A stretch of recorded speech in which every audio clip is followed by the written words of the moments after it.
And this poem, I'd like to dedicate to my brother.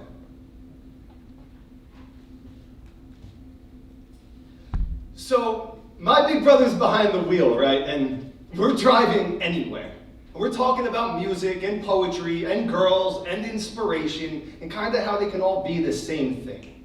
And with all four windows down, the wind whips through the sound of Slayer, screaming through his stereo. And he had these boulders for biceps, right? With mountain range arms, veins like rivers cascading to his wrists. This monumental man taught me how to shake hands like an earthquake. And I saw no faults. And he looks over to me, the two of us, sharing our mother's evergreen eyes, and tells me how proud he is. How at least we got each other because our family just doesn't get us. And how I constantly remind him of him. And it's that moment where this endless highway crashes head on into a distant memory.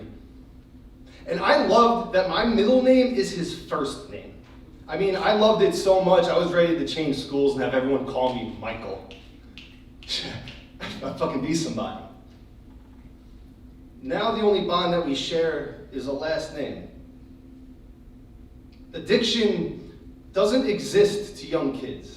Maybe it's just that we're too naive to believe that a hero is mostly his alter ego.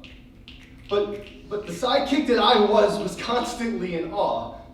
Brother, you were always so high, I just thought it was the pedestal that I put you on. And when you told me with that milligram stare that you have this ability to shapeshift, cars into telephone poles, needles into easels, that voodoo doll body with every self-inflicted prick hurting someone else, turning even your own son into an eclipse. And you can't bloom in the mud like a lotus because we need you to stay clean. Because at your lowest, you didn't notice the eviction that left you homeless, forcing you back to our parents' house to share a room with me. Your little brother. This brother who learned that superpowers are hereditary, as I just developed all of your invisibility, slowly becoming you to avoid you.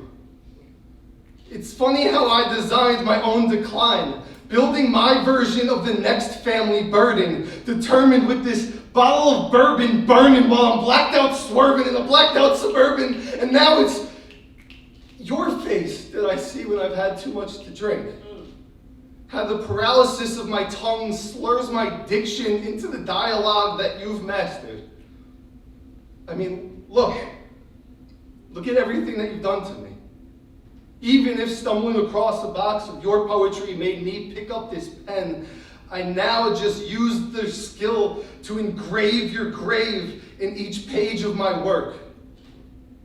You see, these were never the footsteps of a hero, but sometimes I catch myself still tugging on that fucking cape.